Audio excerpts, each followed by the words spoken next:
अल्हम्दुलिल्लाहि रब्बिल आलमीन वस्सलातु वस्सलामु अला अशरफिल अंबियाइ वल मुरसलीन नबीना मुहम्मदिन व अला आलिहि व अस्हाबिहि अजमाइन अम्मा बाद।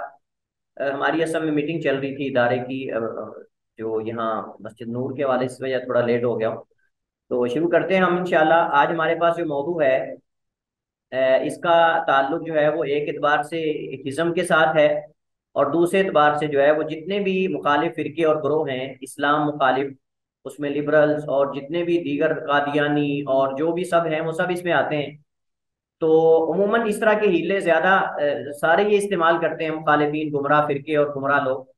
तो ये हीले जो हैं आप जानते हैं कि हमेशा जो बातिल पर होता है या जिसके पास दलील नहीं होती, जिसके पास हक नहीं होता, हमेशा वो कोशिश करता है कि हीले इस्तेमाल करे, हथकंडे इस्तेमाल करे, और ज़ाहरी नमूदो नुमाइश और जो अल्फाजी है, और इसी तरह जो है वो फसाद व बलागत है। आप देखें, हमेशा जिसने नबूवत का दावा किया वो कोशिश करता है कि अपनी गुफ्तगू को, अपने अंदाज तकल्लुम को तकल्लुफाना बनाए, उसके अंदर अदब जो है वो ज़्यादा वाजे हो। आप देख लें, तारीख में जितने भी लोगों ने नबूवत का दावा किया है, कोशिश करते थे, अगरचे कर नहीं पाते थे, कोशिश करते थे कि वो ज़ाहरी जो नमूदो नुमाइश है, वो अंदाज तकल्लुम और शायराना अंदाज, और उनकी गुफ्तगू के अंदर ऐसे लगता है जैसे ये अशार पढ़ रहे हैं, मतलब इस तरह की चीज़ जो है, ताकि वो लोगों पे जो है वो असर अंदाज हो। और हदीस में आता है, जैसे नबी अलैहिस्सलाम ने फरमाया, हदीस आपने सुन रखी होगी कि अल्लाह के नबी अलैहिस्सलाम फरमाते हैं, व इन्ना मिनल बयानी लसिहरा, के बयान में से कुछ ऐसे बयानात होते हैं कि जो जादू का अमल करते हैं। जादू का अमल करने का मतलब ये है कि जैसे जादू की हकीकत है, ऐसे बयान भी पुरतासीर अगर हो, तो अगरचे उसके अंदर बातिल हो, तो वो भी दूसरे मुखातबीन पर जो है वो असरअंदाज होता है। तो देखिए, बज़ाहिर अगर कोई शुबा है या कोई गलत चीज़ है, तो जरूरी नहीं है कि हर बंदे को उसका इल्म हो, या वो हम कहें कि ये तो किसी दूसरे को नुकसान नहीं पहुंचा सकता। तो किसी आवाम जो है, जाहिल लोग जो हैं, जिनके अंदर इल्म कम होता है, उन पर वो चीज़ें असरअंदाज होती हैं। तो ये जो हीले और हथकंडे होते हैं, ये अहले बातिल का वतीरा है और उनकी आदत और तर्ज अमल है। लेकिन हमें इन चीज़ों से आगाही एक तालब इल्म को जरूर होनी चाहिए। अगर वो किसी के साथ इन हीलों में फंस जाता है, या किसी के साथ, आजकल सोशल मीडिया का ज़माना है, और जो है वो दुनिया जो है वो ग्लोबल विलेज की सूरत इख्तियार कर चुकी है। आप चंद सेकंड के अंदर जो है एक जगह से दुनिया के किसी भी कोने पे आप बात कर सकते हैं, और कर रहे होते हैं, आप चैट कर रहे होते हैं। अगर आप सोशल मीडिया को ले लें, फेसबुक को ले लें, आप देखें फेसबुक पे आपके साथ पर कोई बंदा आके जो है वो मैसेंजर पे पर्सनल में बात शुरू कर देता है, या कहीं आप कमेंट कर देते हैं किसी पोस्ट पर, ऐसी पोस्ट के जो नाम मुखालिफ होती है या दीन के मुखालिफ होती है। अपना माइक म्यूट करें प्लीज।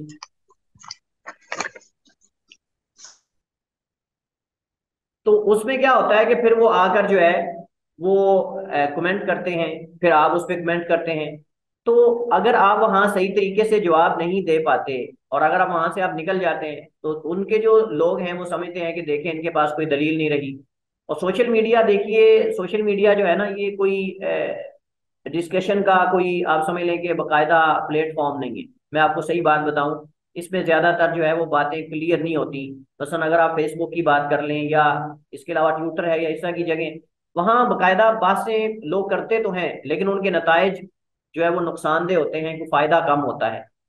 लेकिन अब सवाल साफ जा रहा है कि अगर किसी से आपकी बात हो गई है पर्सनल में, वो आप चले गए, अब आपने उससे चैट शुरू कर दी है, वो मुल्हिद है, लिबरल है, और ये आपको कई हमारे पाकिस्तान के अंदर नौजवान ऐसे नजर आएंगे। और बल्कि जैसे मैंने पहले इशारा किया कि कई ऐसे जो है वो तलबा हैं कि जो बाकायदा मतलब कि दीन की तालीम पढ़ रहे हैं, लेकिन वो मतलब उनके अंदर ये शुबहात और ये वसवसात और ये सारी चीजें मौजूद होती हैं।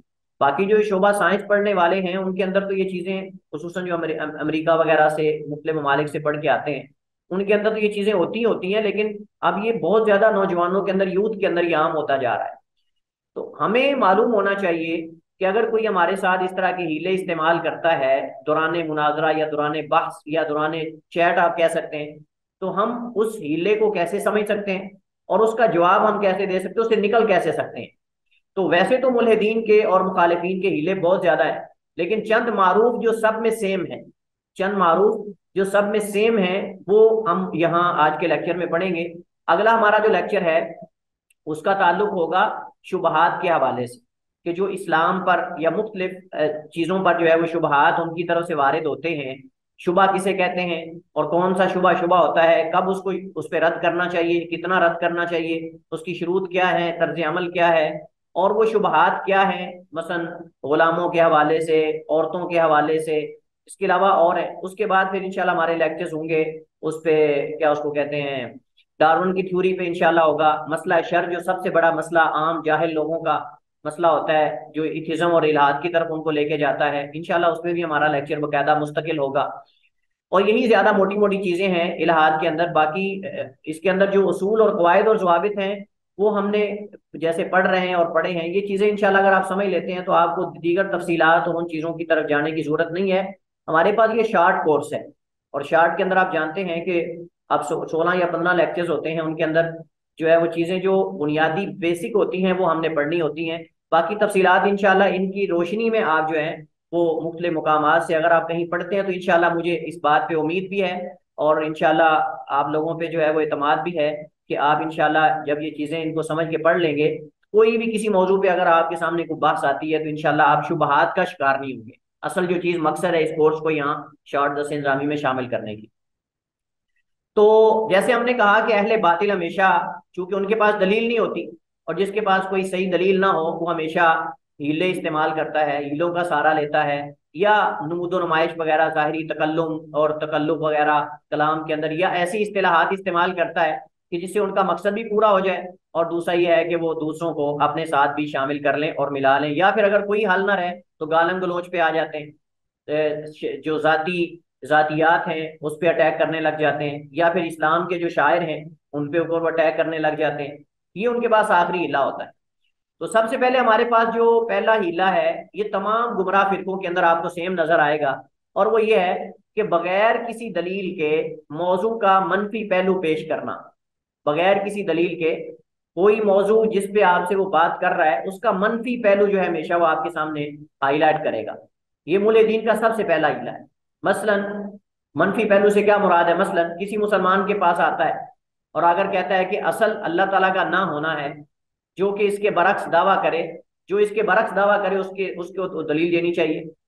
ये एक हीला है कि वो आपके सामने आकर सीधा कहेगा भाई असल ये है कि अल्लाह ताला मौजूद नहीं है। मसलन अल्लाह ताला मौजूद नहीं है और कायनात का कोई खालिक नहीं है, ये फलां हादसे का नतीजा है, या मटीरियलिज्म का वगैरह जो नजरिया उनके यहाँ पाया जाता है, या मुख्तलिफ किस्म के जो नजरियात हैं, वो इन चीजों को बुनियाद बना के कि हमने देखा नहीं है, हम देख नहीं सकते, हम ये इस तरह की चीजें कहेगा कि असल ये है कि अल्लाह ताला नहीं है, अगर है तो दलील दो। भाई अब ये सीधी सादी तदलीस है, सीधी सादी तदलीस है। ये बिल्कुल ऐसे है जैसे मैंने पहले आपको एक मिसाल दी थी कि एक बंदे को आप कहते हैं कि जी ये गाड़ी आपकी है, ये गाड़ी जो है ये आपकी है, वो कहता है कि मेरी नहीं है। आप कहते हैं जी दलील दें, आप दलील दें कि गाड़ी आपकी नहीं। भाई देखिए कुछ चीजें राइट्स होते हैं। अब जब वो कह रहा है कि मेरी नहीं है, मलकियत जबरदस्ती तो आप किसी की नहीं बना सकते। हाँ अगर कोई जबरदस्ती अपनी मलकियत बना रहा है तो फिर दलील उससे मांगनी चाहिए। तो अब ये कहना कि असल ये है कि अल्लाह ताला नहीं है, भाई दलील तुम्हें देनी चाहिए क्योंकि हमारे पास तो दलाइल हैं। हमने पीछे सारे दलाइल पढ़े हैं, हर फेल का फाइल होता है, या दुनिया हादिस है, ये भी मानते हैं, हम भी मानते हैं, हर हादिस का मोदिस होता है, और फलां फलां, ये सारी चीजें जो हमने पीछे पढ़ी। और दूसरी बात ये कि हम उसके रहमत के आसार, उसके वजूद के आसार, और उसके जो है वो कुदरत के आसार देख रहे हैं। लिहाजा दलाइल तो सबके पास, असल तो उसको दलील देनी चाहिए ना कि जो एक नया दावा लेकर आ रहा है। दूसरी बात यह है कि 98, अगर हम कहें चले 98 ना करें, हम 92% अगर हम बात करें तो दुनिया के 92% लोग जो हैं वो इंसान किसी ना किसी खालिक के वजूद के कायल हैं, किसी ना किसी खालिक या किसी ना किसी इलाह के वजूद के कायल हैं। तो असल तो ये है कि जो दुनिया के अंदर अक्सर दुनिया जिस चीज पर मौजूद है, तो जो एक बंदा नई राय लेकर आ रहा है हम उसको कहेंगे कि भाई साहब आप एक नई राय लेकर आ रहे हैं, आप जरा बताइए कि आपके पास दावा आप कर रहे हैं, दलील आप लेकर आए, क्योंकि असल चीज तो उसका मौजूद होना है, इनकार आप कर रहे हैं। दलाइल मौजूद है, जरूरी नहीं है कि आप दावा करने वाला हमेशा दलील देगा। अगर एक बंदा ऐसे ही दावा कर देता गलत, तो हम कहेंगे कि वो कहेंगे दलील तुम दो। दावा ही वो कर रहा है, दलील हम कहेंगे दावा तुमने पहले किया है, हमने तो बात ही नहीं की। हम तो कहते हैं दुनिया का सारा निजाम और ये कायनात और ये सारी चीजें जो है वो बकायदा हमसे दलील की डिमांड ही नहीं, हमसे दलील का जो है वो मुतालबा है ही नहीं, क्योंकि दलाइल सामने मौजूद है। दलील उसको देनी चाहिए कि जो इसके बरक्स दावा कर रहा है। तो लिहाजा ये दावा कर देना कि आप ये खुली तदलीस है, क्योंकि असल अल्लाह ताला का मौजूद होना और उसके अदम अदम वजूद के दलाइल मफकूद हैं। कोई दलील ही नहीं ना होने की। देखे ना, ना होने की कोई दलील नहीं है। होने के दलाइल सारे मौजूद हैं, जो अक्लमंद लोग दलाइल समझते हैं, जिनको वो दलील समझते हैं बतौर प्रूफ और सबूत के, वो मौजूद है। तो हकीकत में गलत और उलट दावा करने वाला वो है, हम नहीं। लिहाजा जो उलट दावा करेगा दलील भी वही देगा। अगर वो दलील नहीं देता तो जरूरी है असल यानी वो अल्लाह ताला के वजूद को तस्लीम करे। इसकी वजह यह है, हमने हिस्स और अकल से ये मुशाहिदा किया कि कायनात का किसी वाजिबुल वजूद के बगैर वजूद में आना मुस्तहील है। कैसे वाजिबुल वजूद, क्यों? ये एक इस्तिलाह है, और ये इस्तिलाह हम इनके खिलाफ इस्तेमाल करेंगे। आपस में हमारी इस्तिलाह तो अल्लाह ताला की वही है कि जो किसी का मोहताज नहीं, गनी है, बेनियाज है, फुला है, मतलब ये चीजें सारी। लेकिन ये वाजिबुल वजूद की अब बात करते हैं, ये इस्तिलाह उन्हीं लोगों की है जो फलसफे को लेकर जो है वो इल्हाद की तरफ जाते हैं। तो वाजिबुल वजूद उस चीज को कहते हैं जो किसी दूसरे की मोहताज ना हो और किसी दूसरे की वजह से वजूद में ना आई। इसको कहते हैं वाजिबुल वजूद, यानी कायम बिजाती ही, आप बिजाती ही कायम हो, किसी दूसरे की मोहताज ना हो। तो हम कहते हैं कि आप ये बताइए कि जब कायनात बगैर वाजिबुल वजूद के किसी के वजूद में नहीं आ सकती, मुस्तहील है, तो फिर दलील आपको देनी चाहिए। जैसा कि गाड़ी है, इसकी बनावट और मजबूती से पता चलता है कि मुस्तहील है कि इसे कोई बनाने वाला कारीगर ना हो। तो लिहाजा ये पहली दलील, उसका जवाब हम उससे मांगेंगे। अगर वो कहता है कि जी अल्लाह ताला मौजूद नहीं है, तो हम उससे कहेंगे जी आप दलाइल दें। सबसे पहले तो आप दलाइल दें। दलाइल तो मौजूद हैं, जो अकली दलाइल उसके मुताबिक और नकली दलाइल के मुताबिक तो ये है कि कायनात का कोई ना कोई खालिक और कोई ना कोई माबूद है। लेकिन अगर आप कहते हो कि नहीं है, तो आप दलील दो, इसकी क्या दलील है। अगर वो कहे कि जी मैं हम देखते नहीं, हमने देखा नहीं, किसी ने देखा नहीं, हम देख नहीं सकते, तो हम कहेंगे दुनिया में कई चीजें ऐसी मौजूद हैं जो मौजूद हैं और आप भी मानते हैं, हम भी मानते हैं, लेकिन हम उनको देखते नहीं। हम उनको देखते नहीं है, मसलन उसके आसार हम देखते हैं, उसके आसार हम देखते हैं। हम कहेंगे जरा ऐसा करो, ये बिजली वाली तार को हाथ लगा लो, नजर तो नहीं आ रही। बिजली वाली तार को, करंट वाली तार को हाथ लगा लो, नजर तो नहीं आ रही। ये आम आम फाहम चीजें हैं जो हम आम लोगों को इस अंदाज में समझा सकते हैं। इस तरह इंसान की बॉडी में रूह चल रही है, उसके आसार हमें नजर आ रहे हैं कि इंसान की बॉडी में रूह है। इंसान हरकत कर रहा है, बोल रहा है, खा रहा है, पी रहा है, उठ रहा है, सो रहा है, आंखें उसकी हरकत कर रही हैं, उसकी उसका जो दिल है वो मतलब कि हरकत कर रहा है। ये सारी चीजें हमें नजर आ रही हैं, और हमारा यकीन है कि उसके अंदर रूह है। हालांकि रूह हम देखते नहीं, लेकिन उस पर हम यकीन रखते हैं कि है। क्यों भाई? क्योंकि उसके आसार हम देख रहे हैं, उसके निशानात हम देख रहे हैं। तो इसी तरह ही हवा है, हवा चलती है। अब हवा तो हमें नजर नहीं आती, लेकिन हवा के असरात हमें नजर आते हैं। जब पत्ते हिलते हैं या दरख्त हिलते हैं या आंधी वगैरह आती है, तो उसमें डस्ट वगैरह उड़ती है या कागज उड़ते हैं, या मतलब ये दरख्त जो है वो टूट जाते हैं। अब ये सारी चीजें उसके असरात हैं, हम मान जाते हैं कि भाई ये चीज मौजूद है। तो बड़ी अजीब बात है कि ये लोग गैबियात में अपने कायदे बना लेते हैं। हालांकि हमने पीछे ये उसूल बनाया था कि सही कायदे और सही उसूल की शुरूत में से शर्त यह है कि वो अक्सर या ज्यादा यानी सब पर अप्लाई होता, अक्सर या सब पे अप्लाई होता। तो जब आप ये अपनी अपनी अपनी शर्तें बना लेंगे, अपने कायदे बना लेंगे, मसलन आप गैबी चीजों में से कुछ मान रहे हैं और कुछ का आप इनकार कर रहे हैं, या तो आप कह दें कि हम किसी को भी नहीं मानते। अब जो चीज भी हम अमली तौर पे उसकी शक्ल नहीं देखते, हम नहीं मानते, फिर तो ठीक है। लेकिन आप कई चीजें ऐसी मान रहे हो जिनको आप देखते नहीं, लेकिन उसके असरात देखकर आप मान जाते हो कि ये चीज है। तो अल्लाह ताला अगर हमें नजर नहीं आ रहा दुनिया में, तो उसकी हिकमत है। हिकमत ये हो सकती है कि हम इंसान जो है वो उसके नूर को बर्दाश्त नहीं कर सकते। अगर कोई कहे कि जी ये कैसे हो सकता है, हम कहेंगे ये सूरज है ना, आप सूरज में चला जरा जो है वो चंद लम्हात के लिए आप जो है वो आंख खोल कर खड़े रहें, खूसन दोपहर के वक्त, बिल्कुल जब सूरज दरमियाने आसमान में हो, चंद सेकंड के लिए जरा सूरज की तरफ आप जो है वो देख कर दिखाएं हमें। तो जब आप मखलूक को नहीं देख सकते, उसकी रोशनी को बर्दाश्त नहीं कर सकते, उसके नूर को, तपश को बर्दाश्त नहीं कर सकते, तो अल्लाह रब्बुल आलमीन का नूर जो है उसको तुम कैसे बर्दाश्त कर सकते हो? तो ये अल्लाह ताला की खास रहमत और हिकमत है, जिस वजह से अल्लाह ताला ने जो है वो हमें दुनिया में अपना दीदार नहीं करवाया। और हमारे पास तो चले वो तो नहीं मानता, लेकिन हमारे पास अपने आप को मुतमईन करने के लिए तो दलाइल मौजूद हैं कुरान करीम के अंदर। कि मूसा अलैहिस्सलाम ने जब अल्लाह ताला को कहा कि अल्लाह मैं आपको देखना चाहता हूँ, तो अल्लाह ने फरमाया लन तरानी वलाकिन इंजुर इलल जबल फ़इन इस्तक़र्रा मकानहु फसौफ़ तरानी। तो अल्लाह ताला ने जब तजल्ली डाली, फलम्मा तजल्ला रब्बुल जबल जअलहु दक्का व खर्रा मूसा साइक़ा, तो जब अल्लाह ने तजल्ली डाली तो मूसा अलैहिस्सलाम बेहोश होकर गिर पड़े और पहाड़ रेजा रेजा हो गया। तो बाकी बात ये कहना कि हम चूंकि जब तक मुशाहिदा नहीं करेंगे तो हम मानते नहीं गैबी चीजों को, हम कहते हैं या तो सब गैबी चीजों का इनकार कर दो। आप जो है वो इंसान के जिस्म के अंदर कई चीजें उसको मानते हो, और दुनिया के अंदर कई चीजें आप उनके वजूद को मानते हो उनके असरात को देखकर। तो अल्लाह ताला की रहमत के आसार, उसके वजूद के आसार, उसकी कुदरत के, इलम के, हिकमत के आसार मौजूद हैं। दुनिया का नज्म व ज़ब्त और ये सारी चीजें, इत्कान, पुख्तगी, बड़ापन होना, मजबूत होना, और ये सब चीजें असरात तो है ना, उसके आसार तो हैं। तो फिर आप इसको क्यों नहीं मानते? दीगर चीजें आप आसार को देकर मान जाते हो, लेकिन इसको आप नहीं मानते। इसके बाद दूसरा हीला जो इस्तेमाल करते हैं वो ये है कि पेचीदा इबारात का इस्तेमाल और इंतहाई गहरा और फलसफियाना उसलूब इस्तेमाल करना, ताकि ये साबित करे कि वो बहुत अदीब है, पढ़ा लिखा है, ज़हीन है, जबकि तुम उसके मुकाबले में बहुत नीचे हो। देखें, आप कहेंगे जी हम क्यों नहीं ऐसा कर सकते। देखिए शैतान है ना, शैतान इंसान को जब फितने फितने में मुबतला करता है ना, किसी चीज को जब फितना बनाना होता है ना, तो शैतान उसके अंदर सलाहियात उसकी मनफी लगा देता है, उस इंसान को मनफी सलाहियात पे लगा देता है, अपनी सलाहियात को मनफी पहलू में इस्तेमाल करता है। अब जिस बंदे ने ये सोचा हुआ कि मैंने नबूवत का दावा करना है, या मैंने जो है वो लोगों को उल्लू बनाना है, मतलब वो अब देखिए कुछ जादू सीखते हैं, चूंकि वो उनका ज़हन होता है कि मैं ये कारोबार बतौर कारोबार इस्तेमाल करूंगा। अब वो उसके जो ट्रिक्स होते हैं खास किस्म के जादू के, और वो जो आंखों पे धोखा करना, और वो सीखते हैं, वो आपके सामने देखे वो कपड़े को ऐसे करते हैं, और उसका वो कोई परिंदा बना देते हैं, उसको गायब कर देते हैं, उसको ले आते हैं। हालांकि ये सारा जो है वो आप समझ लें कि जैसे कहते हैं ना दाएं हाथ का खेल होता है। तो ये ट्रिक होते हैं, बसा औकात वो जादू नहीं होता, खाली ट्रिक होता है, इसके अलावा कुछ भी नहीं होता, लेकिन वो उसमें मेहनत करता है।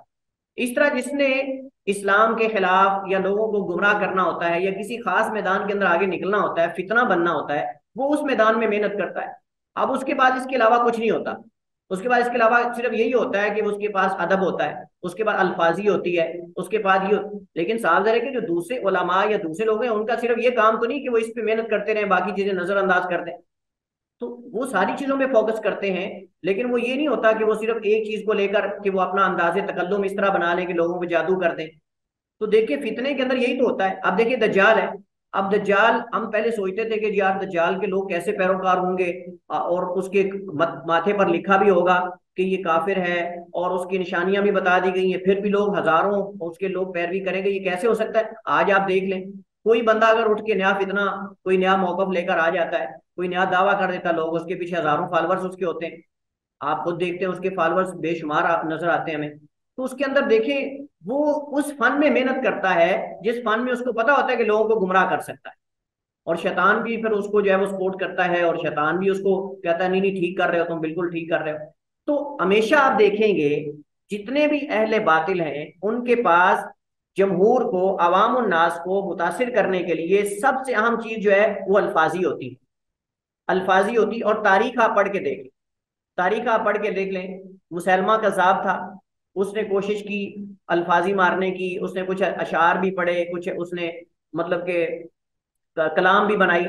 इस तरह आप देख लें वो जो क्या उसको कहते हैं, मिर्जा गुलाम अहमद कादियानी है, उसकी आप अगर तहरीरात पढ़ें तो बड़े तकल्लुफाना अंदाज में वो लिखने की कोशिश करते थे। और इसके अलावा तारीख के अंदर जितने लोगों ने, मुतनब्बी था उसके बारे में ये कहा जाता है कि उसने नबूवत का दावा किया था। अब मुतनब्बी जो है उसकी कलाम बाकायदा बतौर अदब के जो है वो बतौर इस्तिशहाद के, यानी बतौर दलील के पेश की जाती है। जब कोई मसला इख्तिलाफी लुगत का आ जाता है तो कहते हैं जी कि हाँ इसका माना ये नहीं बल्कि ये है, क्योंकि मुतनब्बी ने देखे फुला मुकाम पे इस तरह कहा। जैसे इमरुल कैस है, अब इमरुल कैस जाहिली शायर है, यानी दौरे जहलियत का शायर है, और बादशाह का बेटा है। उसकी कलाम को बतौर इस्तिशहाद के नहवी जो हैं, यानी ग्रामर, अरबी ग्रामर जो लिखने वाले उलमा हैं, जिन्होंने किताब नहव पे किताबें लिखी या सरफ पे लिखी, वो उनकी कलाम को, उनके अशार को बाकायदा बतौर दलील के पेश करते हैं। कहते देखें यहाँ जो है ये लफज गुलाम आने के लिए आया है, यानी ये हकीकत में भी इस्तेमाल होता है और मजाजी तौर पर भी इस्तेमाल होता है। फिर वो उनकी अशार लेकर आते हैं, उनके अशार लेकर आते हैं। और इस तरह सिर्फ वो नहीं बल्कि बड़े बड़े उलमा ने जब हदीस की किताबों की शरह की है तो उसके अंदर भी बाकायदा कुरानी आयात की तफसीर के अंदर बाकायदा अशार लेकर आते हैं। कहते हैं कि यहाँ जो है वो मसलन वफाकियत व अब्बा, अब्बा का माना ये है, उसके अंदर ये एक मिसाल है कुरान करीम के बाद अल्फाज की, वो फिर शुआरा की कलाम लाकर जो है वो वजाहत करते हैं कि यहाँ इसका माना ये नहीं बल्कि ये है, जैसे इमरुल कैस ने कहा, जैसे फलां ने कहा, मुतनब्बी ने कहा, फलां ने कहा। अब देखें ये चीजें, तो वो लोग जो है बसा औकात अपनी अल्फाजी को देखकर जो है खुद पसंदी का शिकार हो जाते थे। उनके अंदर मैं आ जाती थी कि पता नहीं मैं आप क्या हूँ, और वो मतलब लोगों को अपनी तरफ खींचने और उनको जो है वो गुमराह करने के लिए ये हीला इस्तेमाल करते हैं। आज भी अगर आप देख लें, जितने भी आप थोड़ा अगर नजर दौड़ाएं हमारे मुआशरे में देख लें या इधर उधर देख लें, तो वो कोशिश करते हैं कि अल्फाजी मारें और उनको अल्फाजी इस्तेमाल करें, और उसके अंदर ऐसी इस्तेलाहात लेकर आए कि जो अवाम की सोच और उनके फाहम तक ना पहुंचती हूँ। बस अवाम के यार देखें कैसी बातें करता है, ये जो है वो गिने चुने अल्फाज होते हैं, और ये होता है और वो होता है, ये चीजें होती हैं। तो ये चीजें देखिए उन्होंने मेहनत इसके अंदर की होती है, उन्होंने दूसरी चीज के अंदर मेहनत नहीं की होती। अब एक बंदा अगर इस्लाम की किसी मखसूस चीज को हिट करना चाहता है या मखसूस मसले को, तो उस पर तैयारी करेगा, वो साफ जाहिर है। तो यही चीज होती है उनके अंदर। तो इस सूरत में जरूरी है, अब हम इस हीले से कैसे निकलें। अब इसका अगर कोई बंदा आपके मुकाबले में ज्यादा अल्फाजी इस्तेमाल कर रहा है, ऐसे ऐसे अल्फाज ला रहा है कि जो आपको पता भी नहीं, या आप उसके अंदर समझते हैं आपके माने, उसके अंदर जो है वो जू माना है, एक माना नहीं बन रहा बल्कि हक भी है बातिल भी है, तो अब आप क्या करेंगे इसके मद्दे मुकाबले।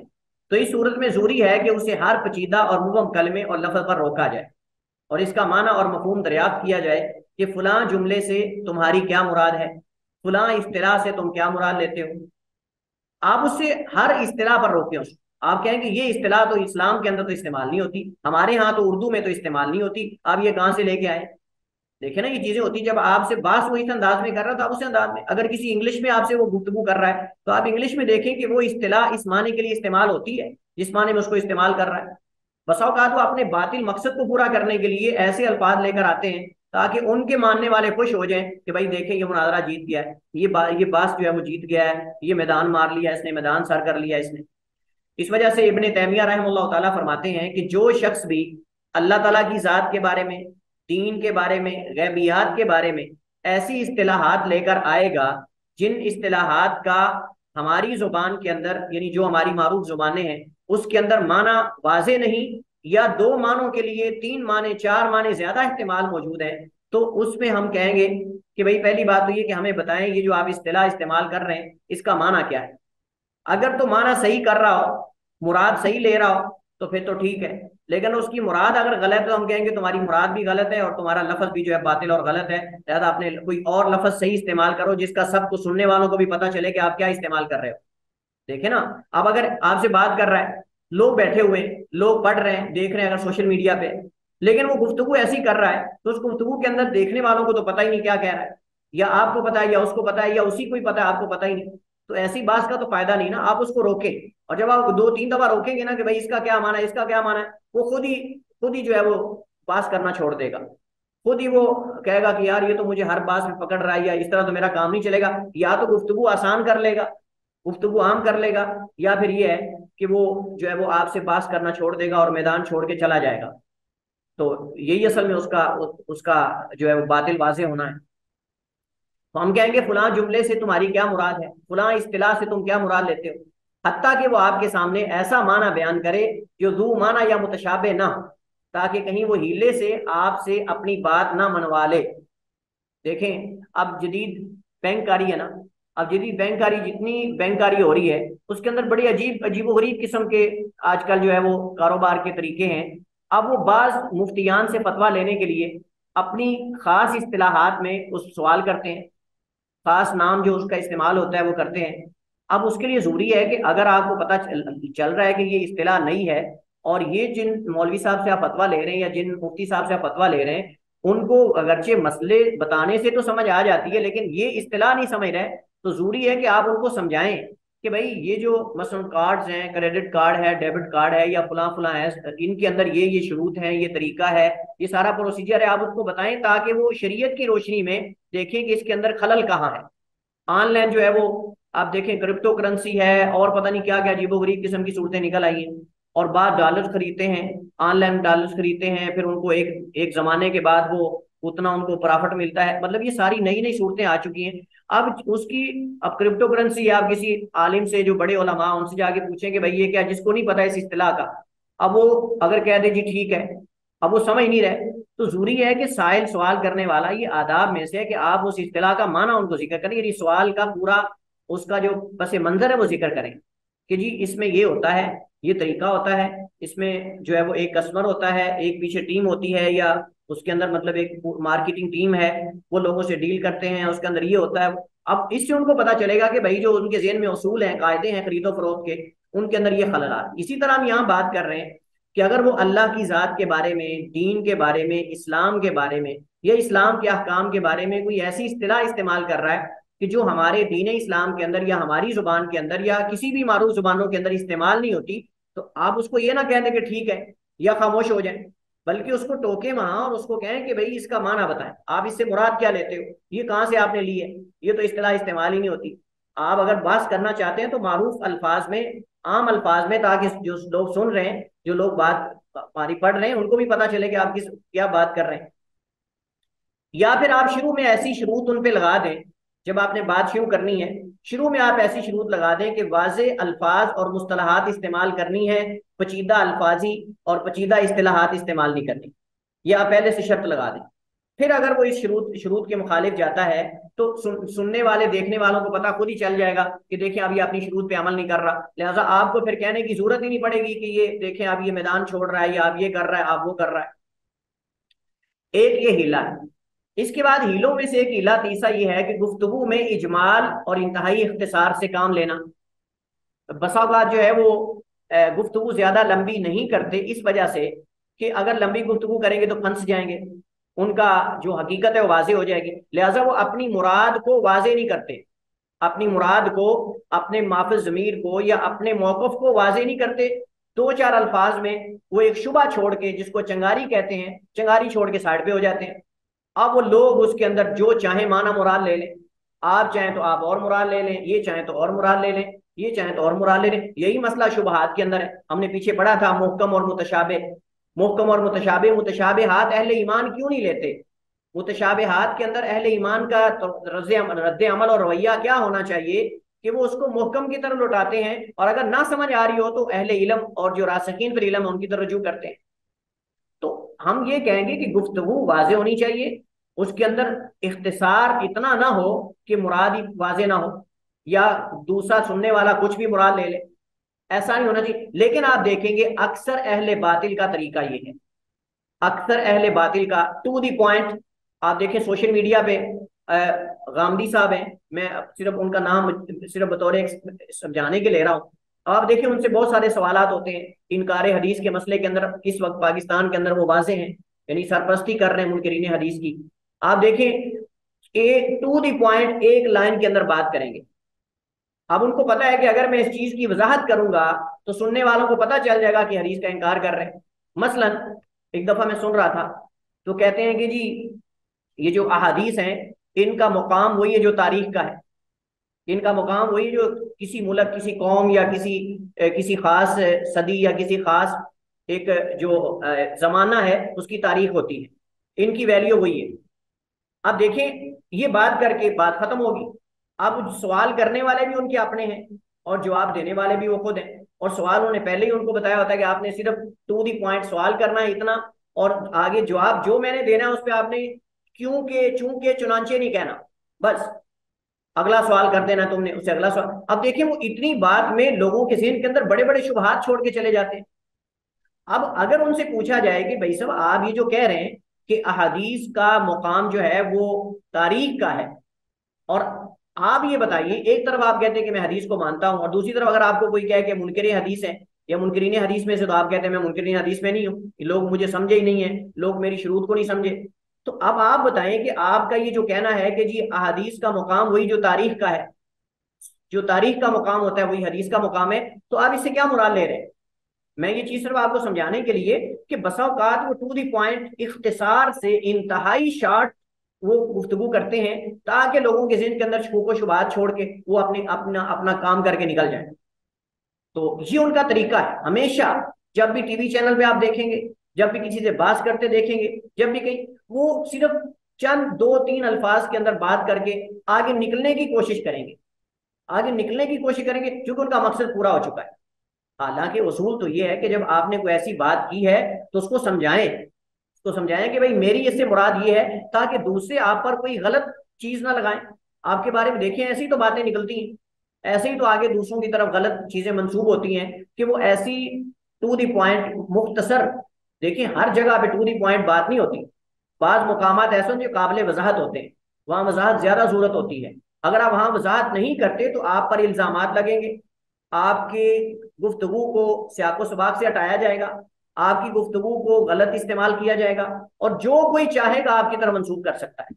इस वजह से जहां आपको लगता है कि आपकी कलाम, आपकी गुफ्तगू को, आपके जवाब को गलत इस्तेमाल किया जा सकता है, या उसको कोई और रंग दिया जा सकता है, शक्ल दी जा सकती, तो आप उसमें वजाहत करें।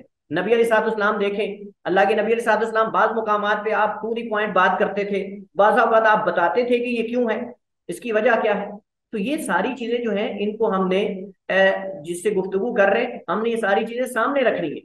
अगर आपको लग रहा है कि उसकी गुफ्तगू से दूसरे शुबो शुबहात का शिकार हो रहे हैं, और अगर वो मजीद वाजे करता है तो फंस जाएगा, तो आप उसको फंसाएं। आप उनको कहें कि भाई इसको वाजे करें, आप इससे क्या मुराद है, उसका सारा बातिल सामने आ जाएगा खुल के। वो असल में चाहता है कि वो लोगों को इस अंदाज में धोखा दे, लेकिन आप उसको कहें कि भाई इसको वाजे करें, जरा थोड़ा और वाजे करें, हम समझ नहीं रहे। जब वाजे करेंगे, और आप जानते हैं कि बस औक़ात वाजे करने के अंदर तो अच्छा खासा बंदा भी फंस जाता है, जो सही बात कर रहा होता है वो भी जब आगे तफसीलात जिक्र करता है ना तो फंस जाता है। तो ये असल में, तो सवाल का जवाब मुजमल अंदाज में देकर जान छुड़ाने की कोशिश करना, ये असल में गुफ्तगू का अदब नहीं है। ये आदाब गुफ्तगू में से आदाब मुनादरा और आदाब बास में से नहीं है। मसलन जब मुखालिफ इन्हें किसी सवाल का जवाब लाने का कहे तो वो एक दो जुमले बोलकर फौरन किसी दूसरे मौजू की तरफ छलांग लगाते हैं, और ये आपने अक्सर देखा होगा, वो उस मौजू से निकलकर अगले मौजू में चले जाते हैं, और जब अगले मौजू में हम पीछे लेके आते हैं वो कहते हैं देखें तुम तो ये करते हो, तुम तो वो करते हो, तुम तो वो करते हो, ताकि उनका मकसद दूसरों को, सामईन को, और जो लोग हैं उनको मुतासर करके अपने साथ में ला लें, और आप चाहे अपनी जगह बैठे रहें, उनको मसला ही नहीं। इसका हल क्या है? इसका हल ये है कि इस सूरत में दोनों के दरमियान कोई फैसला करने वाला हो। आप ऐसे गुफ्तगू ना करें, आप दोनों के दरमियान कोई फैसल बनाएं जो हर फरीक को मुखालिफ के इल्जामात या सवालात का वाजे और मुफस्सल जवाब देने का पाबंद करे। और अगर वो सालसी खबरदार ना हो सके तो आप उसे खबरदार करें कि देखें अब इसका माना क्या है, इसकी मुराद ये क्या ले रहे हैं, इनको कहो कि ये अपनी मुराद वाजे करें। ये इन्होंने मुख्तसर बात की है, इसमें तो जो सवाल किया गया इनसे उसका जवाब ही नहीं आया, जो असल सवाल का तो जवाब ही नहीं आया, लिहाजा इनको कहो उसका जवाब दें। कभी इसके बरक्स होता है, कभी इसके बरक्स होता है कि बात को फजूल तूल देते हैं, बात को फजूल तूल देते हैं ताकि उनको जो है जो मुखातब है उसको उसका जवाब ही ना आए, मुखातब को जो है उसमें से वो कमजोरियां पकड़ ही ना सके, लंबी कोई बात शुरू कर देंगे ताकि सुनने वाले को पता ही ना चले बात शुरू कहाँ से हुई, बात खत्म कहाँ हुई। यानी कभी ये भी हिला इस्तेमाल करते हैं, कभी बिल्कुल शार्ट गुफ्तगू करते हैं, और कभी बहुत तूल दे देते हैं ताकि वो सामने वाला मध्य मुकाबिल जो है उसको पता ही ना रहे कि मैं जवाब किसका दूं, उसको पता ही ना रहे कि मैंने जवाब इसका देना, इसका देना, इसका देना, इसने कहा क्या और मैंने जवाब क्या देना। तो इसका फिर क्या तरीका, इसका भी एक हल है। पहले हम हिला पढ़ते हैं, वो ये है कि बात करते हैं कुछ लिखते हुए, बहुत कुछ लिखता लिखता या बोलता है, हत्ता कि उससे मुखातब को उकताहट और बोरिंग सी होने लग जाती है। इससे उसका मकसद मुखातबीन या हाजिरीन को उस शुबे और वहम में डालना होता है, इस शुबे और वहम में कि देखो कितने बेहतरीन अंदाज में वाक़े को बयान करता है और इस फन में कितनी महारत रखता है। अगर मुल्हिद ये हीला इस्तेमाल करे तो हमारे लिए जरूरी है कि उसके हर हर उसकी इबारत को, उसके हर हर लफ्ज को बगौर सुने, उसे और सामईन को बताएं कि उसकी पूरी गुफ्तगू में काम की सिर्फ दो बातें। देखे ना, बस अगर उसने 10 सफ़ों की बात लिख दी, और आज ऐसा ही होता है, 10 सफ़ों की बात है लेकिन उसके अंदर काम की कोई बात भी नहीं होती। आप परेशानी ना लें, अगर उसने एक लंबी गुफ्तगू की है, एक लंबा लेक्चर दिया है, एक लंबी तहरीर लिखी है, आप उसके अंदर जो चीजें मौजू से मुतालिक हैं वो देखें कितनी है। आप क्या देखें जी, इन्होंने 10 सफहात पे ये मजमून लिखा है इस्लाम के खिलाफ या फलां चीज के खिलाफ, लेकिन असल इनका जो मुद्दा है उसके बारे में कोई बात ही नहीं की, या सिर्फ ये बातें इसके अंदर काम की हैं, एक दो, उनका जवाब ये है, बाकी का आपको जवाब देने की जरूरत ही नहीं। ये असल में बात होती है। तो आप हर हर बात को बगौर सुने और बगौर पढ़ें, उसके बाद देखें कि जिस मौजू पर गुफ्तगू हो रही है, जिस मौजू पर मजमून लिखा गया उसमें से कितनी बातों का ताल्लुक उसके साथ है। और अगर कोई बात भी नहीं तो आप उसको क्रॉस करके या कोई भी तरीके से आप कह सकते हैं देखिए इसमें तो कोई काम की बात ही नहीं, जो मौजू ऊपर लिखा हुआ है नीचे वाले का उसके साथ ताल्लुक ही नहीं है, लिहाजा इस बात को पढ़ने का, इसका जवाब देने का फायदा ही नहीं। ये भी एक तरीका होता है उनका। तो आप सामीन को भी बताएं और उनको भी बताएं कि इसमें से आपकी जो पूरी गुफ्तगू है, काम की दो बातें हैं या एक बात है और बाकी इसके अलावा कोई चीज ही नहीं। तो इस हीले को भी लोगों के सामने बयान करें। इसकी बाकी पूरी कलाम दीवार के साथ दे मारे और सिर्फ वो काम की एक दो बातें ले लें और उसका भरपूर रद्द करें। इतना रद्द करें कि दोबारा उठने के काबिल ना रहे। इतना रद्द करें। हमारे यहाँ क्या होता है मैं आपको बताऊं, वो चाहते हैं कि आप उसकी जितनी फजूल बातें हैं इन सब का जवाब देने पे लग जाएं और असल गुफ्तगू जिस पे हो रही है उसको नजरअंदाज कर जाएं। बाद में वो कह देखें इसने मेरे तो सवालात का जवाब ही नहीं दिया, इसने असल मौजूद की, वो उल्टा आप पे हो जाएगा शुरू। क्या देखें जिसमें हमारी बात हो रही थी उसकी तरफ जवाब ही नहीं दिया, वो आपको मनफी पहलुओं की तरफ ले जाएगा। उसके जो दीगर पहलू हैं उनकी तरफ इस वजह से लेके जाता है ताकि असल पहलू का आप जवाब ना दे सके और बाद में वो आप पर अटैक कर सके। वो कहे कि देखें मैंने इतनी लंबी गुफ्तगू की है, इसने तो उसमें आधों का जवाब ही नहीं दिया। तो आप जो है उसमें जो काम की बातें हैं सिर्फ वो पॉइंट नोट करें। पॉइंट्स उनको नोट करने के बाद, हाईलाइट करने के बाद आप उनका ऐसा रद्द करें जो काफी और शाफी है और इतना रद्द हो कि उठने के काबिल ना रहे। देखिए हम इंशाल्लाह अगले लेक्चर में ये चीजें पढ़ेंगे कि रद्द करना है तो कितना करना है। ये नहीं कि आधा रद्द करके आप भाग जाएं, आधा रद्द करके छोड़ दे अधूरा। इस पे इस्लाम को नुकसान पहुंचता है, मुसलमानों को नुकसान पहुंचता है, लोग बड़े मुतासिर होते हैं इससे। हमारे यहाँ आजकल सोशल मीडिया पे अक्सर यही मुसीबत चली हुई है कि जब वो किसी मुखालिफ का जवाब देते हैं, एक लेक्चर में दो लेक्चर में वो जवाब आधा देकर भाग जाते हैं, दोबारा वो करते ही नहीं। अब वो देखें जब आप आधा या तो करें ही ना आप, लेकिन अगर आप किसी का वाकई समझते हैं कि उसका रद्द होना चाहिए फिर इतना रद्द करें कि उसके अंदर कसर ना रहे, उसके हर पहलू पे रद्द करें उसका, ताकि सुनने वाले को भी फायदा हो कि आपकी चीज वो सुन रहा है तो उसके अंदर क्या उसको सेहरा हासिल जवाब मिले। आपने उसका रद्द भी किया, आप ऊपर लिखते हैं जी रद्द फुला का, लेकिन अंदर उसके रद्द के अंदर कुछ चीज आपने जिक्र ही नहीं की, या आपने जिक्र की तो सिर्फ एक चीज जिक्र की, बाकी चीजें आपने नजरअंदाज कर दी है। तो बहरहाल ये गुफ्तगू के अंदर तरीका है, या कोई किसी की तहरीर पर या किसी के कमेंट पर अगर आपने कोई रद्द करना है तो उसका रद्द पहले देखें किसका करना है, इसमें असल चीज जो काबिल रद्द है वो क्या है, और उसका फिर इतना रद्द करें कि दोबारा उसको कोई जवाब ना आए। ये ना हो कि उसके लिए खुद ही आप चीजें छोड़ दें कि और वो ज्यादा बोले, नहीं, उसके लिए हर तरफ से दरवाजा बंद कर दें, हर तरफ से दरवाजा बंद कर दें। आपको अगर लग रहा है ना कि अगला सवाल ये कर सकता है या अगला ये इश्काल ये पैदा कर सकता है, अब उसका भी जवाब दे दें कि अब आप ये कहेंगे कि मतलब ये क्यों है तो उसका जवाब ये है, अगर आप ये कहें कि ये क्यों है तो उसका जवाब ये है, अगर आप ये कहें कि ये क्यों है तो उसका जवाब ये। इस तरह करके ये होता है असल में उसको चारों तरफ से घेरना, कि जो जो एक फर्जी इश्कालात बन सकते हैं या तवक्कुआत आप कर सकते हैं कि ये हो सकता है, उसका पहले ही आप रद्द लिख दें। आप कहेंगे अगर आप इसके अब आप कहोगे कि ये कैसे है तो उसका जवाब ये है, अब आप कहोगे कि ये कैसे है तो उसका जवाब ये होता है कि आप इतना रद्द करें कि उठने के काबिल ना रहे। अच्छा, इसके बाद ये बड़ा आम हीला है, पांचवें नंबर पर आम हीला जो अक्सर आप देखते हैं हमारे मुआशरे के अंदर भी, और ये हर बंदा इस्तेमाल करता है। मौजू को बखेरना और एक मौजू से नया मौजू निकाल लेना, तीसरा मौजू अभी मुकम्मल नहीं हुआ चौथा निकाल लेना, पांचवा निकाल लेना, छठा। वो चाहता है कि गुफ्तगू जिस पर वो नहीं करना चाह रहा उससे आपको निकाल के अगले मौजू में ले जाए, उससे अगले में ले जाए, टाइम जाया हो जाए, टाइम जाया हो जाए। और वो अब चूंकि उसको जवाब आता ही नहीं, उसके बाद कोई दलील ही नहीं, अब वो जिस जब उसके बाद दलील नहीं होती तो फिर वो आखिर मसलन मसलन अगर हम कहें कि जी मसलन आम मिसाल हम कहें जी कब्रों का तवाफ नहीं करना चाहिए, कब्रों पे सजदा नहीं करना चाहिए, ये काम सही नहीं है, अंबिया की दावत के खिलाफ है, अंबिया इसलिए नहीं भेजे गए। और अगर हम ये बातें करते हैं आगे से पता है वो क्या कहेंगे, सारी बातें सुन के वो कहोगे तुम औलिया के गुस्ताख हो, तुम वलियों के गुस्ताख हो, तुम आइमा को नहीं मानते, तुम फलां नहीं करते।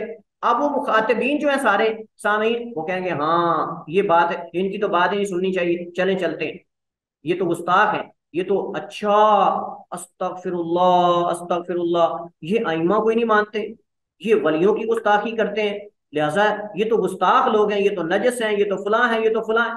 अब देखें उसने अपना काम कर दिखाया, उसने अपना काम कर दिखाया जिस वजह से उसने ये सारा काम किया था। तो अब ये एक हीला है जो अक्सर इस्तेमाल करते हैं, एक मौजू से दूसरा मौजू छेड़ देना, दूसरे से तीसरा छेड़ देना। अच्छा, इसमें ये जो मौजू है ना, ये जो हम पांचवा हीला पढ़ रहे हैं, ये हीला आपको फायदा देगा। ये हीले को समझ लेना। आपने देखा होगा यूनिवर्सिटीज में, कॉलेजेस में, आपके जो ऑफिस वगैरह होते हैं, आप जहां कहीं भी आपके फ्रेंड्स वगैरह दोस्त होते हैं उनके अंदर ये मसला हो जाता है। आपकी गुफ्तगू हो जाती है किसी ना किसी से जो आपके आपकी आरा में या फिक्र में या मतलब के मसलक में जो आपके खिलाफ है, हमेशा आप देखेंगे उसके अंदर ये चीज अब अगर आपके क्लास फेलोज हैं, अगर आप यूनिवर्सिटीज में हैं, आप कॉलेजेस में हैं, या कहीं भी कॉलेज यूनिवर्सिटी में हैं, या आप अपने ऑफिस में, आपसे अगर किसी की बात हो जाती है ना, ये तरीका आप देखेंगे, ये हर हर बंदा ये हिला इस्तेमाल करता है, और वो मौजू से निकलकर दूसरे मौजू में, तीसरे मौजू में, ये आपको, आपने भी देखा होगा, अक्सर औकात ये ज्यादा मारूफ है। अब हम तो पहले तो इसको समझते हैं, फिर हम इसका जवाब क्या है, इससे निकलने का तरीका क्या है।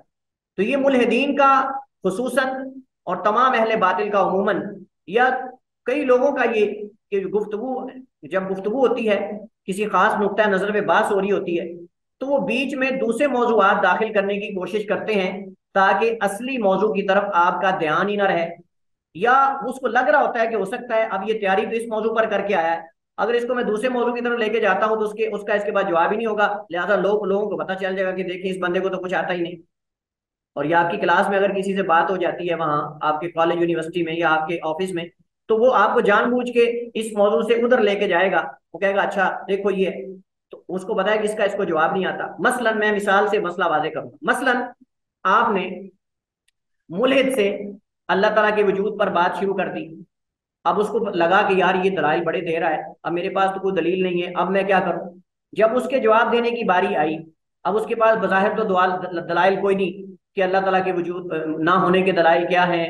और साधारण दलाइल ऐसे तो गप्पे तो नहीं होनी चाहिए ना, दलाइल सही मेयार के मुताबिक होने चाहिए, और वाकई वो अगर कोई कायदा कुलिया है तो कायदा भी सही होना चाहिए। तो बजाय इसके कि वो मुअय्यन नुक्ते पर आपसे बात करे, यानी जिस पर आप बात कर रहे हैं, जिस पर आप बात कर रहे हैं, मौजू आपका डिसाइड हुआ है कि आपने अल्लाह ताला के वजूद पर बात करनी है, लेकिन उसको लग रहा है कि उसके पास अल्लाह ताला के वजूद पर दलाइल नहीं और आपकी तैयारी बड़ी फुल है। अब वो क्या करेगा, अब वो आपको चक्कर देने के लिए वो कहेगा, कजा और कदर का मसला छेड़ लेगा। कहता है दुनिया में शर है, देखें नमाजें भी बंदा पढ़ रहा है, भूखा मर रहा है, नमाजें भी पढ़ रहा है, उसका बेटा मर रहा है, उसका फलां हो रहा है, नुकसान सबसे ज्यादा उसका हो रहा है। इसका मतलब ये है कि हो सकता है कि जब तुम्हारे यहाँ रब मौजूद है, जो रहीम है, करीम है, फलां है, वो अपने ही बंदे को नुकसान पहुंचाए, अपने ही बंदों को आजमाए, अपने ही बंदों के बेटे को फौत कर ले, उसकी टांग टूट रही किसी का। वो कहता है, इस वजह से वो कहते हैं अक्सर जो नेक लोग होते हैं, अहले दीन या दीनदार लोग, वो मुसीबत में होते हैं, मुश्किलात में होते हैं, ज्यादा मुश्किलात उन पे आती हैं। इसका मतलब ये है कि ये गलत सोच की वजह से है, ये तवहमात की वजह से है, कोई खालिक नहीं, अगर वो है तो अपने बंदों को बचा ले, अपने मानने वालों को बचा ले। यानी वो ये मौजूद छेड़ देगा। और अगर इससे निकलेगा ना, तो अगर आप इसके अंदर उसको जवाब देने की कोशिश करेंगे, तो अगला मौजूद छेड़ेगा नबूवत का। कहेगा जी नबूवत का सिलसिला, ये तो कोई बंदा भी दावा कर सकता है, नबूवत का तुम कहते हो नबूवत हक है। एक बंदा उधर खड़ा होकर दावा कर देता है, सच्चा भी है, अमानतदार भी है, सब कुछ है, वो दावा कर देता है कि मैं नबी हूं, तो फिर तुम उसको मान लोगे। अब अगर नबूवत का मसला बंद नहीं हुआ, तो आखिरत के मसाइल का मसला छेड़ देगा। कहेगा अच्छा तुम कहते हो कि क्यामत के दिन जो है वो तराजू पे अमाल तोले जाएंगे। अब अमाल की तो शक्ल ही नहीं, अमाल की तो शक्ल ही नहीं है, कैसे तोले जाएंगे, तराजू इतने ज्यादा अमाल हैं, और तुम कहते हो कि उसके अंदर सारे इतने रजिस्टर रखे जाएंगे, वो कितना बड़ा तराजू होगा। मतलब इस तरह की बातें। पुल सिरात होगा जी, पुल सिरात जो है वो बाल की तरह बारीक होगा, तलवार ज्यादा तेज होगा, उसके नीचे उसके साइडों में बाड़े भी होंगी। मतलब इस तरह की बातों पे आपको उलझाने की कोशिश करेगा, और असल मौजू को जो है वो नजरअंदाज कर देगा। वो चाहता ही नहीं कि इस पे आप बात करें, और वो चाहता टाइम वेस्ट करके निकल जाए, क्योंकि वो कहते हैं मानना नहीं, दलाइल वाजे हो चुके हैं, हकायक वाजे हो चुके हैं, लेकिन अब जान छुड़ानी है। तो वो क्या करेगा, अल्लाह के वजूद पर बात हुई है, लेकिन वो बीच में कज़ा कदर का मसला ले आएगा, नबूवत का मसला ले आएगा, आखिरत के मसाइल का मसला ले आएगा, और मसले बीच में छेड़ देगा। या अगर कुछ नहीं बचेगा ना, तो वो आखिरकार कहेगा तुम्हारे नबी ने क्या किया, नाउज बिल्ला, आयशा रजी अल्लाह तआला अन्हा से जो है वो बच्ची से शादी कर ली, और नाउज बिल्लाहि मिन जालिक, वो कहते हैं उन्होंने रेप किया। आप देखें ना, इस तरह की बातें जो जातियात हैं या इस तरह की चीजें, उसको लाके बीच में दाखिल करके वो निकलने की कोशिश करेगा। और ये हिला बहुत ज्यादा अक्सर, अगर कुछ नहीं बचेगा तो आपकी जात पे तनकीद करेगा, कहेगा आपने देखे फलां किया, आपने फलां मौके पे ये किया, आपने वो किया, आप बड़े बड़े फिरते हो, तुम्हारे मुसलमान देखे फलां ने फलां जगह धमाका कर दिया, बम ब्लास्ट कर दिया, फलां जगह फलां ने मुसलमान ने ये कर दिया। भाई अभी फिलहाल हमारा मौजू ये नहीं, हम कहेंगे अभी फिलहाल हमारा मौजू ये है, आपका जो असल बड़ा मसला आपके यहाँ जो आप समझते हैं वो है कि जी दुनिया में कोई खालिक नहीं, दुनिया का कोई बनाने वाला नहीं, और ये जो है वो दुनिया एक जो है वो माज हादसे का नतीजा, और ये मादे से बनी है, मटेरियल से बनी है, मटेरियलिज्म वाला जो नजरिया है, और वो ऐसे जर्रात बिखरते गए और फिर उसके बाद जो है गुब्बारे की तरह फूलते गए, फिर जो मौजू थे वो बाकी रहे, जो बाकी थे वो तबाह हो गए। ये वो सारी जो ये थ्योरियां, इस तरह थ्योरीज और ये फलसफे छोड़े जाते हैं, ये सारी बातें मिलिया मेट हो जाती हैं इस तरह की चीजों के सामने। कहेंगे देखें असल बात जो है आप पहले उस पर बात करें। ये चीजें जब आप ये मान जाएंगे ना तो बाकी चीजें इस किताबें हैं आपको भी समझ आ जाएंगी। वो चाहता है कि आपके ज़हन को मुतशद्दिद कर दे, मुंतशिर कर दे, बखेर दे, और आपको जवाब देना आपके लिए सबको मुमकिन ना हो, आप इनमें हर एक के दलाइल देने पे मजबूर कर दे। इसका हाल ये है कि उसे इस खास नुक्ते पर बास का पाबंद किया जाए और सिर्फ उसी का ही जवाब दिया जाए जिस पर बात हो रही है, क्योंकि वो आपकी बारी का टाइम वेस्ट करना चाहता है और वो जमहूर को, अवाम उन्नास को दिखाना चाहता है। देखिए मैंने इसे 4 सवाल किए हैं, इसने इनका किसी का जवाब नहीं दिया। इससे मैंने अल्लाह के वजूद पे बात की, फिर कज़ा व कदर से बात की, फिर नबूवत पर बात की, फिर इनके नबी पर मैंने इतराजात उठाए, फिर इनके कुरान पर मैंने इतराजात उठाए, फिर कुरान के अंदर मैंने अहकाम व मसाइल के इतराज आखिरत पे उठाए। इसने कोई जवाब ही नहीं दिया, है ना। तो आप उसके भाई पहले जो हमारा मौजू डिसाइड हुआ है उस पर हमारी बात होगी, पहले इसको आप इसका जवाब दें, अब आपकी बारी है। ये चीजें होती हैं, असल में ये तरीका है। देखिए उसूली गुफ्तगू होनी चाहिए। जब हम उसूलों से हट के बात करते हैं ना, फिर इख्तिलाफा, लड़ाई झगड़े और ये चीजें जो है वो सामने आती हैं। नंबर 6, मुखालिफ के तमाम सवालात का जवाब ना देना। मुखालिफ के तमाम सवालात का जवाब ना देना, ये भी एक हीला है कि मुल्क हर उस इश्काल का जवाब नहीं देता जिसका मुखालिफ ने आपको उसे पाबंद किया होता है, बल्कि जिसमें उसे काफी मुश्किल नजर आती हो, जिसमें उसे काफी कोई मुश्किल नजर आती हो उसे वो नजरअंदाज कर देता है। वो असल सवाल का जवाब ही नहीं देता, वो इधर उधर की बातें करके निकल, बल्कि उल्टा फरीक मुखाले पर जरा करने लगता है, उसकी शख्सियत पर एतराजात करने लगता है ताकि लोगों को असल मौजू से हटा दे और इन्हें इसके खिलाफ कर दे। इसके लिए जरूरी है कि मुनाजरे या बहस से कबल इस बात का पाबंद किया जाए उसे कि वो हर जुज जुमले इश्काल का जवाब देगा, जो उससे सवाल किया जाएगा उसका मुतमईन कर देने वाला जवाब देगा। इसी तरह दौरान मुनाजरा उसे मुतनब्बे किया जाए कि तुमने फलां फलां इश्काल को नजरअंदाज कर दिया, इसका जवाब दिया ही नहीं, मैंने आपसे ये भी सवाल किया था, ये भी किया था, ये भी किया था, आपने उसका जवाब ही नहीं दिया और आप इधर उधर की बातें करके अपना टाइम खत्म कर दिया आपने। तो ये बहरहाल ये एक तरीका है। नंबर 7, इस्लामी कुतुब की मार्फत और मुताला का दावा करना। इस्लामी कुतुब की मार्फत और मुताला का दावा करना, ये भी बहुत बड़ा एक अहम हीला है जिसको अहले बातिल इस्तेमाल करते हैं।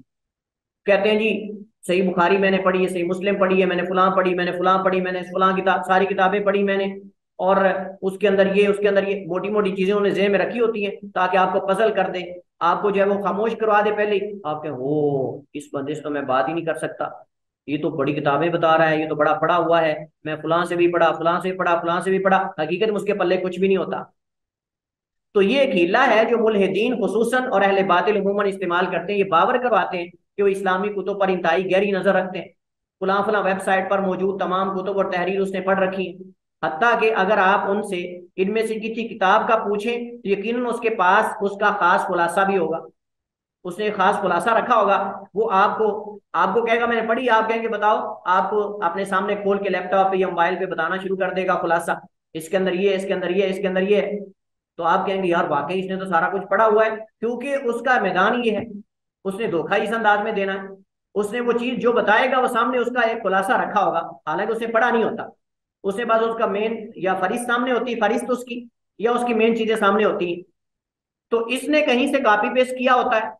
और ये ऐसा करते हैं मुल्हिदीन, जो मुल्हिदीन इश्कालात पेश करते हैं ना इस्लाम के खिलाफ, नबी अलैहिस्सलाम की ज़ात पर, आपकी अज़वाज के बारे में, अहकामात के बारे में, मसाइल के बारे में, अल्लाह ताला की ज़ात के बारे में, अक्सर ये शुबहात जो हैं ये मुस्तशरिकीन से लेते हैं, इनके अपने नहीं होते, मुस्तशरिकीन से लेते हैं जो अहले किताब इस्लाम का मुताला करते हैं इस्लाम पे रद्द करने के लिए, उनसे शुबहात लेते हैं, इनके अपने शुबहात नहीं होते। ये अक्सर मुनकिरीन हदीस मोतजिला से लेते हैं, फलासफा से लेते हैं ये चीजें, और जो मुल्हिदीन हैं ये ज्यादातर चीजें जो हैं वो इन्हीं लोगों से लेते हैं, और ये जुज़ी मसाइल को बीच में खड़ा कर देते हैं। बस हदीस के हवाले से कोई शिकाल है तो वो मुनकिरीन हदीस से ले लेंगे, और मुनकिरीन हदीस मुस्तशरिकीन से लेते हैं। बस नबी अलैहिस्सलाम की जात पे अटैक करना है तो वो मुस्तशरिकीन ने जो शुबहात उठाए हुए हैं, मसलन आप बड़े हैरान होंगे, आप बड़े हैरान होंगे कि बाद मुस्तशरिकीन ने यहां तक किताबें लिखी हैं कि मोहम्मद नामी कोई आदमी था ही नहीं, नाउजुबिल्लाह। वो कहते हैं तारीख में मोहम्मद नामी कोई आदमी था ही नहीं। नबी अलैहिस्सलाम का नाम पहले था कुसअम। इस वजह से ये एक साजिश है, ये बड़ी साजिश है। बास कहते हैं नबी का नाम था कुसअम, काफ सा आइन मीम, कुसअम। कुसम का माना कहते हैं, एक माना इसका मुजम्मत होता है, मजमूम काबिल मुजम्मत, यानी जिसकी मुजम्मत की गई हो, जिसके अंदर कोई काम की खूबियां ना हो। कहते हैं लेकिन इनके नबी मोहम्मद ने जब देखा कि लोग उसके दाएं बाएं लोग आने लग गए, तो उसके मानने वालों ने उसका नाम मोहम्मद रखा है। पहले उसका नाम माँ बाप ने मोहम्मद नहीं रखा था। और ये बकायदा इस पर किताब है, इस पर बकायदा मुस्तशरिकीन की तरफ से किताबें लिखी हुई हैं। वो कहते हैं मोहम्मद नामी आदमी को तारीख में गुजरा ही नहीं, इस तरह बुखारी नामी कोई आदमी गुजरा ही नहीं। मोहम्मद बिन इस्माइल बुखारी नामी को बंदा है ही नहीं। ये ऐसे बुखारी बुखारी कर रहे हैं, रवाहुल बुखारी रवाहुल बुखारी, बुखारी नामी तो बंदा है ही नहीं कोई। अब ये जो शुबहात हैं ये लेते हैं मुस्तशरिकीन से, और मुस्तशरिकीन ने हर चीज पर शुबे पैदा किए हुए हैं, हर चीज पर इश्कालात और इतराजात किए हुए हैं। नबी अलैहिस्सलाम की जात पर, कुरान के अंदर जो अहकामात है नासिक मनसूख पर, इस तरह जो है वो कुरान की लुगत पर। कहते हैं जी देखें, मर्दों के लिए ज्यादा खिताब के सीखे हैं औरतों के मुकाबले में, औरत को तो कुरान के अंदर मुखातब ही बहुत कम किया गया। ये जुबान तो मर्दों की है अरबी, इसके अंदर ज्यादातर मुजक्कर के सीधे आते हैं, मुअन्नस के सीधे ही नहीं आते। जमायर ज्यादा मुजक्कर की आती, मुअन्नस की जमायर ही नहीं आती। मतलब इस तरह की चीजें ये उनसे लेकर हमारे अवाम को पागल करने की कोशिश करते हैं, गुमराह करने की कोशिश करते हैं। और ये चीजें हकीकत में इन्होंने कॉपी पेस्ट की होती हैं, इनकी अपनी ज़हन के अंदर नहीं होती। अगर इनको आज पूछो ना कि इसकी मुराद क्या है, इस इतराज का माना क्या है, तो उसको इतराज का भी पता नहीं होता कि इतराज के असल पीछे पस मंजर क्या है, ये इतराज किया क्यों गया है। क्योंकि उसको दूसरों से चीजें उठा के ला के आपके सामने रख देता है, देखें ये इतराज नंबर 1, इतराज नंबर 2, 3, 4 मुझे जवाब दो। अब आप लगे रहो जी उसका जवाब देने, उसको खुद पता नहीं, बस वो कॉपी पेस्ट करके आपको सेंड किए जा रहा है और आप बैठे रहें इस पे टाइम जाया करते रहें। असल में उसका मकसद क्या होता है, वो ये है कि मुखालिफ को पजल किया जाए, खौफजदा किया जाए कि ये तो हमारी सारी किताबें जिसने पढ़ी हुई हैं। इसका हल ये है कि उससे किसी एक किताब में से किसी एक पेचीदा सी इबारत की वजाहत तलब कर लें कि इस इस्तिलाह की शरह करके मुझे बता दें। ये तरीका है। आप कहें कि आप अगर इस किताब का दावा कर रहे हैं ना कि आपने ये पढ़ी है, मसलन कुरान है या कोई भी चीज है, आप उसका कोई पेचीदा सवाल करें, ऐसा सवाल कि जो आपको लगे कि मुसलमान के अलावा कोई नहीं इसको जानता या अहले इल्म के अलावा। आपके अच्छा अगर आपने ये किताब पढ़ी है तो उस किताब के अंदर उन्होंने ये एक इस्तिलाह इस्तेमाल की है, इसका माना क्या है जरा आप बता दें। मसलन आप कहें जी मुत्तफकुन अलैह का क्या माना है, आप जरा ये बता दें कि मुत्तफकुन अलैह किसे कहते हैं। उस किताब के अंदर जो आपको लगता है कि ये मुश्किल मौजू जो समझने के काबिल है, आप क्या जरा ये मुझे समझा दें, इतना इतना जो टेक्स्ट इस किताब का मुझे समझा दें, तो मैं समझ लूंगा कि आपने वाकई बड़ी किताबें पढ़ रखी। और हकीकत में जब आप देखेंगे तो उसको कुछ भी नहीं आता, उसको कुछ भी नहीं आता, ये सिर्फ वो आपको पजल करने के लिए सब कुछ कर रहा है। तो आप पेचीदा इबारतों की वजाहत तलब करें उससे, या किसी ऐसी किताब के मौजू और इल्मी मसाइल का पूछें जिस तक उसकी रसाई मुमकिन ना। पता चल जाएगा आपको कि ये कॉपी पेस्ट कर रहा है या क्या कर रहा है। मसलन उसे कहा जाए आपने फलां आलिम की फलां किताब जिसके पढ़ने का आपने दावा किया है, उसमें आपने फलां इबारत या मसला नहीं पढ़ा। अच्छा उसके अंदर तो उन्होंने फलां चीज भी जिक्र की, वो नहीं आपने पढ़ी। अच्छा उसके अंदर तो आपके इतराज का जवाब भी उन्होंने दिया है, वो नहीं आपने पढ़ा। इसका मतलब उसका सारी गेम जो है, उसकी सारी फिल्म जो है वो फ्लॉप हो जाएगी, सारी वो कहानी सामने आ जाएगी, खुद भाग जाएगा, खुद भाग जाएगा। उसको पता चल गया कि इसका मेरी वो जो टपूशियां है ना, वो टपूशियां अब खत्म हो चुकी हैं, वो टपूशियां लगाना छोड़ देगा। उसको पता चल गया कि इसको पता चल गया बंदा ये। और ऐसा मैंने अमली तौर पे कई अहले बातिल के साथ, कई जो अहले बिदत हैं उनके साथ, मैंने जब मदीना में रहा कई ऐसे लोगों से मेरा पाला पड़ा और उनसे मैंने इसी अंदाज में तामुल किया।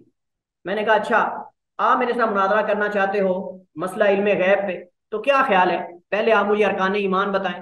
ईमान के अरकान कितने? अल्लाह की कसम एक बंदा किसी मस्जिद का इमाम था और मस्जिद नबवी के अंदर बैठकर मेरी उससे बात हो गई, उसके साथ उसके मुक्तदी भी थे। तो वो भाई साहब जो है मौलवी साहब मुझे कहते जी आप औलिया को नहीं मानते, आप फलां को नहीं मानते, आप फलां मेरे साथ मुनाजरा करें आप इस मौजू पर। मैंने कहा देखिए बात यह है कि मुनाजरा गुफ्तगू करना अहल के साथ होता है, नहल के साथ नहीं होता। इमाम अहमद बिन हंबल बड़े बड़े अम्मा कहते हैं हम जाहिलों के साथ मुनाजरा नहीं करते, पहले आप अपनी अहलियत साबित करें अपने अवाम के सामने, अपने मुक्तदियों के सामने। अब दावा तो हर बंदा करता है कि मैं इमाम मस्जिद, जरूरी तो नहीं कि इमाम मस्जिद आलिम भी हो। तो आप मुझे ये बताएं, आपके बंदे भी यहाँ बैठे हुए हैं मानने वाले, आपके मुक्तदी भी, मुझे ये बताएं कि ईमान के अरकान कितने। अगर आपको अरकान ईमान का पता है, फिर अगला सवाल मेरा ये है कि सही बुखारी का नाम क्या है।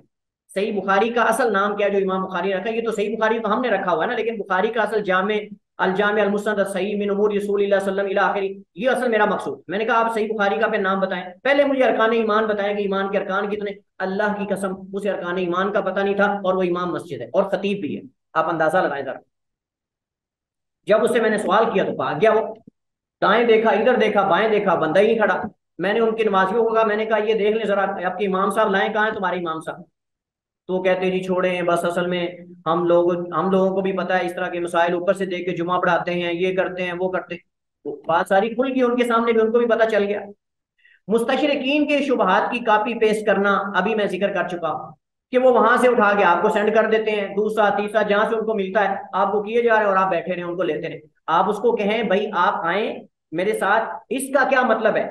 ये शुबा तो आपने मुझे सेंड किया है, लेकिन समझाएं इसका मतलब क्या है, ये कहां से लिया आपने, इसकी बुनियाद क्या है, वजह क्या है, ये बताएं मुझे। यकीन जाने मैं ये दावे से कहता हूं आपके सामने टिक नहीं पाएगा, क्योंकि उसका अपना शुबा है ही नहीं, उसको पता ही नहीं ये है क्या, ये कहां से लिया गया है। वो तो कॉपी पेस्ट करके आपको सेंड कर रहा है, उसको खुद पता नहीं कि इससे मुराद क्या है। आप उससे कहें कि आप इसका बता दें मुझे कि इसका मफहूम क्या है, ये इतराज से मुराद क्या है, मुझे यही बता दें, नहीं टिक पाएगा। अक्सर ये नकल करते हैं मुनकरीन हदीस, इनको पता कोई नहीं होता, अक्सर को नकल कर रहे होते हैं मासवाए चंद एक के, चंद एक समझ के करते हैं, लेकिन अक्सर नकल करते हैं।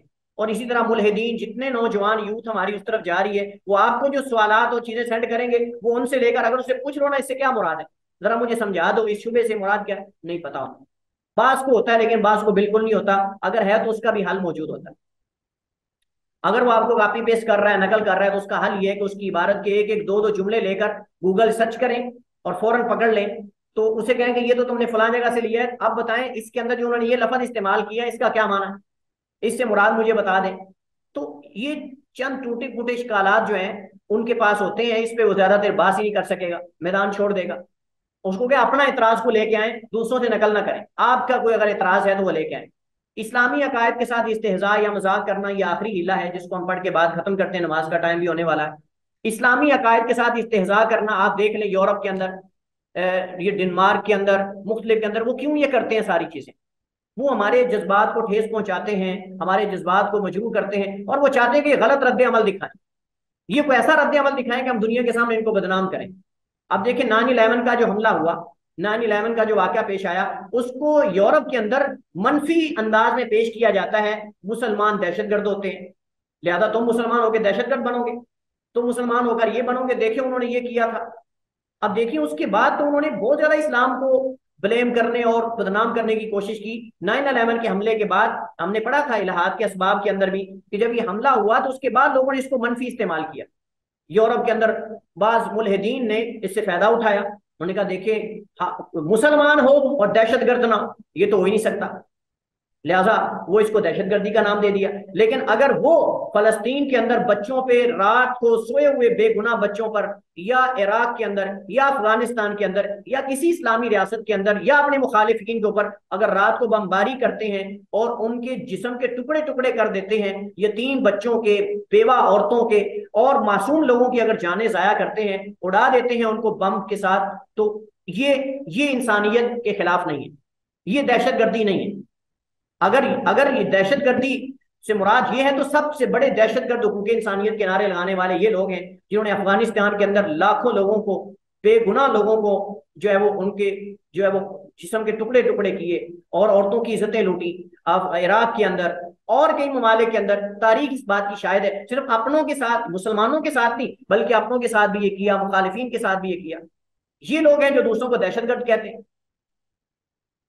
तो बहरहाल ये है कि अक्सर मुल्हिदीन में ये सिर्फ पाई जाती है कि अहले दीन को गुस्सा दिलाते हैं, उनके जज्बात को मजबूर करने की कोशिश करते हैं। वो चाहते हैं कि आप मीटिंग के अंदर, आप गुफ्तगू के दौरान गाली निकालना शुरू कर दें, ताकि वो कह देखें ये मुसलमान होकर गाली निकाल रहा है, ये कहते हैं हम बड़े मुहज्जब लोग हैं, हम बड़े पढ़े लिखे लोग हैं, हम बड़े बाअदब लोग हैं, ये देखें ये गाली निकाल रहा है, ये आप देखें धक्के दे रहा है, ये देखें आप इसने वो, ये कोई बात है क्या? हर मसला के अंदर अगर कोई बंदा अगर गलती करता है, हम कहेंगे ये मसला गलत है, ये दीन गलत है, इसके अगर मानने वाला को गलती कर रहा है तो।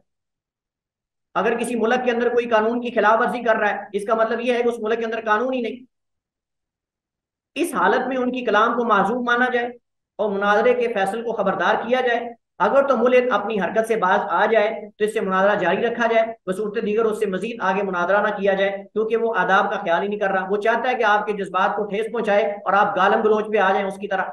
आप भी हदूद को पामाल कर दें जो तय हुई है, जो शुरू तय हुई है, ताकि वो मुनाजरा जीत जाए। ये कह करके देखें ये मुसलमान है और ये दीनदार है, ये आलिम है, और ये देखें इसको तो नहीं ये इन्हीं जेब देता कि ये गाली दे, ये फलां करे, ये फलां करे।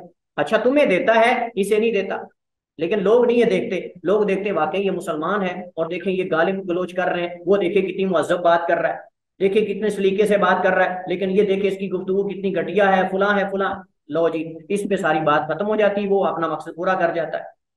बहरहाल ये चीजें इनका मकसद टच देना था, ताकि हम देखें कि किस किस अंदाज में हीले। लेकिन ये ऐसे हीले हैं जो हमने पढ़े हैं, अक्सर ये आपको सेम तमाम अहले बातिल के अंदर नजर आएंगे। वल्लाहु ताला अलम व अहकम व सल्लल्लाहु वसल्लम अला नबीना मुहम्मद व अला आलिहि व सहबिहि वसल्लम।